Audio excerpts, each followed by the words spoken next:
Vizianagaram terror module కేసులో అనేక అనుమానాలు తెరపైకొస్తున్నాయి. తెలుగు రాష్ట్రాల్లో భారీ పేలుళ్లకు కుట్ర పన్నిన సిరాజ్, విజయనగరంలో ఏసైగా పనిచేస్తున్న రెహమాన్ కొడుకు, అంతేకాదు అతని సోదరుడు కూడా టాస్క్ ఫోర్స్ కానిస్టేబుల్ గా పనిచేస్తున్నాడు. దీంతో ఇప్పుడు కొత్త అనుమానాలన్నీ కూడా తెర మీదకు వస్తున్నాయి. సిరాజ్ టెర్రరిస్టులతో చేతులు కలిపిన సంగతి మరి కుటుంబ సభ్యులకు ముందే తెలుసా తెలీదా అన్న ప్రశ్న వస్తోంది. అలాగే సిరాజ్ కున్న విజయనగరంలోని సహకార బ్యాంక్ అకౌంట్లో దాదాపు 42 లక్షల రూపాయలు ఉన్నట్టుగా గుర్తించారు అధికారులు. ఒక సహకార బ్యాంక్ అకౌంట్లో అంత డబ్బు ఎలా వచ్చింది అన్నది కూడా ఇప్పుడు తేలాలి. ఇక సిరాజ్ అరెస్ట్ అయ్యాక డీసీసీబీ బ్యాంక్లో సిరాజ్ కున్న లాకర్ని ఓపెన్ చేయడానికి కూడా వెళ్ళాడు రెహమాన్. ముందు సివిల్ డ్రెస్లో వెళ్ళాడు, ఆ తర్వాత యూనిఫామ్లో వెళ్ళాడు బ్యాంక్కి. కానీ అధికారులు ముందుగానే అలర్ట్ చేయడంతో బ్యాంక్ అధికారులు వాళ్ళని ఆ లాకర్ని ఓపెన్ చేయనివ్వలేదు. సిరాజ్ లాకర్ని తండ్రి మరి అసలు ఓపెన్ ఎందుకు చేయాలనుకున్నాడు? ఇంట్లో ఇద్దరు పోలీసులుండి కూడా సిరాజ్ కదలికలను ఎందుకు కనిపెట్టలేకపోయారు? విజయనగరంలోనే బాంబు పేలుళ్లకు కుట్ర పనినా ఎందుకు తెలుసుకోలేకపోయారు ఫ్యామిలీ మెంబర్స్? సిరాజ్ బ్యాంక్ అకౌంట్లోకి అన్ని లక్షల డబ్బులు వస్తుంటే మరి అతన్ని ఎందుకు నిలదీయలేదు? ముందుగానే విషయాలన్నీ కూడా తెలిస్తే మరి ఉన్నతాధికారుల దృష్టికి ఎందుకు తీసుకెళ్లలేదు? ఇప్పుడు ఈ ప్రశ్నలన్నిటికీ సమాధానాలు రావాల్సి ఉంది. సిరాజ్ తండ్రి అలాగే సోదరుల విచారణలో మరిన్ని విషయాలు బయటకు వస్తాయేమోనని ప్రతి ఒక్కరు కూడా ఎదురు చూస్తున్నారు.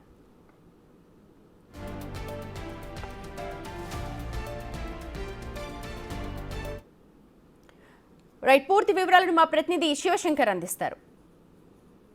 ఉగ్రవాద భావజాలంతో ఇటు విజయనగరంలోనూ అటు హైదరాబాద్లో భారీ పేలుళ్లకు కుట్ర పడినటువంటి సిరాజ్ ఇప్పటికీ విశాఖ సెంట్రల్ జైల్లో రిమాండ్ ఖైదీగా ఉన్నటువంటి పరిస్థితి అయితే ఉంది. అయితే సిరాజ్కు సంబంధించి అనేక విషయాలు ఇప్పటికే సంచలనాత్మక విషయాలు అయితే వెలుగులోకి వచ్చిన పరిస్థితి ఉంది. అటు విజయనగరం 2 టౌన్ పోలీసులు కావచ్చు, ఎన్ఐఏ పోలీసులు కావచ్చు, ఇప్పటికే అనేకమైనటువంటి కీలకమైనటువంటి సమాచారం సేకరించగా మనకు తెలుస్తుంది. ఈ క్రమంలో భాగంగా ఆయన యొక్క బ్యాంక్ అకౌంట్లపైన కూడా ఎన్ఐఏ అధికారులు కావచ్చు, లోకల్ పోలీసులు పెద్ద ఎత్తున దృష్టి సారించిన నేపథ్యంలో కీలకమైనటువంటి విషయాలు బయటపడినటువంటి పరిస్థితి ఉంది. అయితే ఏదైతే ప్రస్తుతం మనకి కనిపిస్తుందో ఇది జిల్లా సహకార కేంద్ర బ్యాంక్, ఈ బ్యాంకులోనే వాళ్ళకి సిరాజ్కి సంబంధించినటువంటి బ్యాంక్ అకౌంట్లన్నీ కూడా ఉన్నట్లు తెలుస్తుంది. అదే సిరాజ్కే కాదు, సిరాజ్ యొక్క కుటుంబ సభ్యులు కూడా ఇదే బ్యాంక్లో, అంటే ఈ బ్యాంకుకి సంబంధించిన బ్రాంచ్ల్లోనే అకౌంట్లు ఉన్నట్టు తెలుస్తోంది.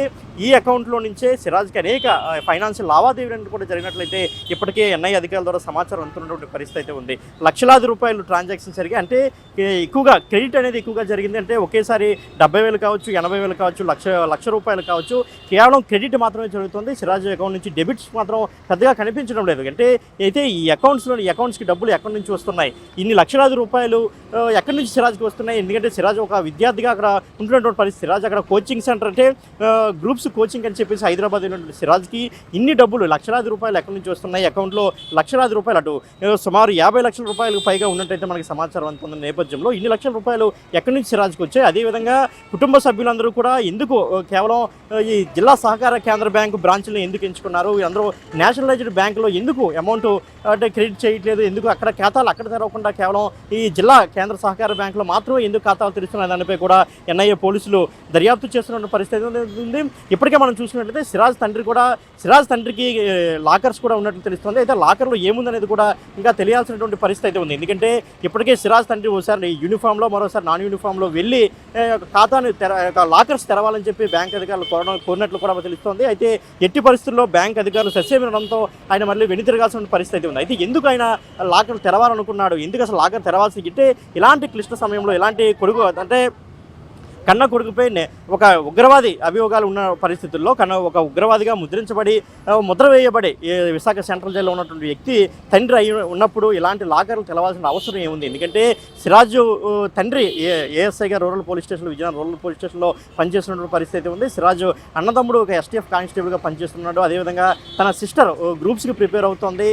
ఇలాంటి నేపథ్యంలో ఇంత ఫ్యామిలీ బ్యాక్గ్రౌండ్ ఉన్నటువంటి పరిస్థితి అయితే ఉంది. కానీ సిరాజ్ ఎందుకు ఉగ్రవాదిగా మారాలనుకున్నాడు? అయితే సిరాజ్ ఉగ్రవాదిగా మారాలనుకున్నప్పుడు సిరాజ్ వ్యక్తిత్వం ఏ విధంగా ఉండేది, ఇంట్లో ఏ విధంగా బిహేవ్ చేశాడు అనేది కూడా ఇప్పటికే తన తండ్రి రెహమాన్పై కూడా కొంత అనుమానం అయితే ఉంది. అంటే రెహమాన్కి పోలీసు డిపార్ట్మెంట్లో ఒక మంచి ట్రాక్ రికార్డ్ ఉన్నప్పటికీ కూడా ఎందుకు అంటే కొడుకు ఈ విధంగా చేస్తున్న, ఇంట్లో ఉన్నటువంటి కొడుకుని ఎందుకు వాళ్ళు అంటే అబ్జర్వ్ చేయలేదనేపై కూడా కొంత అనుమానాలు వ్యక్తమవుతున్న నేపథ్యంలో ఎందుకు సిరాజ్ తండ్రి రెహమాన్ బ్యాంకులో లాకర్లు ఓపెన్ చేయాలనుకున్నాడు? 2 సార్లు, అంటే అప్పటికి వద్దన్నప్పుడు కూడా రెండోసారి మళ్ళీ ఎందుకు ప్రయత్నించాడు? అసలు సిరాజ్ బ్యాంక్ అకౌంట్లోకి ఎంత అమౌంట్, 1 లక్షలాది రూపాయల అమౌంట్ ఏ విధంగా వచ్చింది, ఏ విధంగా ట్రాన్స్ఫర్ అవుతుంది, ఎక్కడి నుంచి ట్రాన్స్ఫర్ అయ్యి నిధులు ఎలా సమీకరించారు సేకరిస్తున్నాడు, అటు ముంబైలో ఉన్నటువంటి తన గ్రూప్ సభ్యుల నుంచి ఏమైనా సేకరిస్తున్నాడు, లేదంటే అటు తెలంగాణ కర్ణాటక కావచ్చు, మహారాష్ట్ర ఈ ప్రాంతాల నుంచి వస్తున్నాయా, లేదంటే ఏదైతే తన ఉగ్రవాద సంస్థ సౌదీలో ఉందో అక్కడి నుంచి ఈ డబ్బులు సిరాజ్కి అమౌంట్ ఏమైనా క్రెడిట్ అవుతుందా అంటే కేవలం అంటే మనం చూస్తున్నప్పటికీ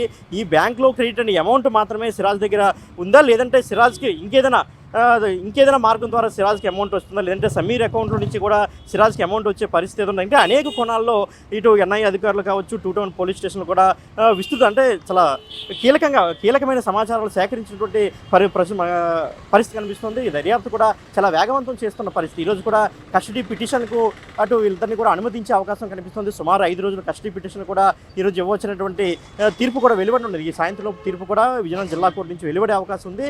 ఇలాంటి పరిస్థితుల్లో కూడా ఎందుకు సిరాజ్ తండ్రి పదే బ్యాంక్ వచ్చి లాకర్ని ఓపెన్ చేయాలని కోరుతున్నాడు, అదేవిధంగా సిరాజ్కి ఎంత అమౌంట్ ఎలాగా బ్యాంకులో క్రెడిట్ అయింది, తల్లిదండ్రులకి ఈ విషయం తెలుసా, అంటే సిరాజ్ ఏ విధంగా డబ్బులు ఖర్చు చేసేవాడు, లేదంటే బయటికి వెళ్ళేటప్పుడు ఇంట్లో వాళ్ళు ఏమైనా ఇది క్రెడిట్ చేశారు, లేదంటే సిరాజ్కు బయట నుంచి ఇది ఏమైనా అమౌంట్ క్రెడిట్ అయిందా, ఇంట్లో వాళ్ళకి సిరాజ్ ఆర్థిక లావాదేవీలు ఎవరు చూసుకున్నారు, అసలు సిరాజ్కి ఇంట్లో ఏమైనా అమౌంట్ మంత్లీ క్రెడిట్ అంటే ఎందుకంటే బయట కోచింగ్ సెంటర్లో ఉండేవాడు. సో అటువంటి సమయంలో సిరాజ్కి ఏమైనా అమౌంట్ క్రెడిట్ మంత్లీ ఇంత ఏమైనా క్రెడిట్ చేసినటువంటి పరిస్థితి కూడా కనిపించలేదు. ఎందుకంటే జనరల్గా కోచింగ్ వెళ్ళే వాళ్ళకి ఇంటి దగ్గర నుంచి సుమారు మనం చూసినట్లయితే నెలకు మహా అయితే ఒక 6,000 నుంచి 7,000 రూపాయలు పంపిస్తుంటారు. మహా అయితే కొంచెం లగ్జరీగా కొంత ఫైనాన్షియల్ స్టాటస్ ఉన్న వాళ్ళైతే మహా 10,000 రూపాయలు పంపిస్తారు. కానీ సిరాజ్ అకౌంట్లో 10,000 రూపాయలు 5,000 రూపాయలు క్రెడిట్ అయిన పరిస్థితి ఇక్కడ మనకి కనిపించినటువంటి పరిస్థితి. ఇటీవల కాలంలో ఎక్కడ చూసుకున్నా కానీ సిరాజ్ అకౌంట్లో 70,000 రూపాయలు, 80,000 రూపాయలు, ₹1,00,000 క్రెడిట్ అవుతున్న పరిస్థితి. ఎంత అమౌంట్ ఎక్కడి నుంచి క్రెడిట్ అవుతుంది అనేది దానిపై ఎన్ఐ అధికారులు అయితే పెద్ద ఎత్తున అనుమానం వ్యక్తం చేస్తున్న పరిస్థితి. దీనిపై కుటుంబ సభ్యులు కూడా ఆరా తీస్తున్న పరిస్థితి. ఎందుకంటే ఇప్పటికే సిరాజ్ తండ్రిని అటు పాన్ కార్డు, ఆధార్ కార్డు వివరాలు కూడా సమర్పించాలని కోరారు. 2 రోజుల విచారణ కూడా పిలిచిన పరిస్థితి. ఎన్ఐ అధికారులు ఇప్పటికీ విజయనగరంలో తిష్ట వేస్తున్న పరిస్థితి. 3 రోజుల నుంచి కూడా అదేవిధంగా సెర్చ్ ఆపరేషన్ కూడా చేస్తున్న పరిస్థితి. అయితే ఇన్ని పరిణామాలు జరుగుతున్నటువంటి పరిస్థితుల్లో సిరాజ్ తండ్రి ఎందుకు బిహేవియర్ ఎందుకు అలా మారింది, ఒకసారిగా లాకర్ల వైపు ఎందుకు దృష్టి సారించాడు, అదేవిధంగా సిరాజ్ అకౌంట్లో ఎంత అమౌంట్ ఉన్న విషయం సిరాజ్ తండ్రికి తెలుసా, ఎందుకంటే సిరాజ్ తండ్రి ఇటీవలే రీసెంట్గానే కొత్తగా ఇల్లు 2 సంవత్సరాలే, కేవలం 2 సంవత్సరాలు మాత్రమే అయింది, ఓన్ హౌస్ కూడా నిర్మించుకున్నటువంటి పరిస్థితి. దానికి సంబంధించి అమౌంట్ ఎక్కడి నుంచి వచ్చింది, సిరాజ్ తండ్రి సొంతంగానే అంటే సిరాజ్ తండ్రి చెప్పిన ప్రకారం లోన్ పెట్టి ఇల్లు కట్టుకున్నామని చెప్తున్నాడు. మరోపక్క అంటే లోన్ పెట్టి ఇల్లు కట్టుకున్న పరిస్థితి ఉండేటప్పుడు సిరాజ్ అకౌంట్లో ఎంత అమౌంట్ ఎలా క్రెడిట్ అవుతుంది, ఈ ఎన్ని కోణాల్లో కూడా ఎన్ఐ అధికారులు పూర్తి స్థాయిలో దర్యాప్తు చేస్తున్న పరిస్థితి. అయితే మరిన్ని వివరాలు తెలియాల్సి ఉంది పూర్తి స్థాయిలో దీనిపై. అంటే ఎంత అమౌంట్ ఉన్నది ఇంకా ఖచ్చితంగా తెలియనటువంటి పరిస్థితి. ఎందుకంటే బ్యాంకు అధికారులు కూడా ఎన్ఐఏ ఆదేశాల మేరకు చాలా గోప్యంగా ఉంచుతున్నటువంటి పరిస్థితి అయితే ఉంది. సో ఈ నేపథ్యంలో ఏదైతే కస్టడీ పిటిషన్కి ఇచ్చిన తర్వాత ఈ సాయంత్రం వీళ్ళిద్దరు సిరాజ్ సమీర్ ఇద్దరిని కూడా కస్టడీ పిటిషన్కి ఇచ్చే అవకాశం పూర్తి స్థాయిలో ఉంది. కాబట్టి రేపటి నుంచి కూడా మరిన్ని వివరాలు వెలుగులోకి వచ్చే అవకాశం అయితే చాలా స్పష్టంగా కనబడుతోంది. కెమెరామెన్ హరీష్తో శివశంకర్, బిగ్ టీవీ, విజయనగరం.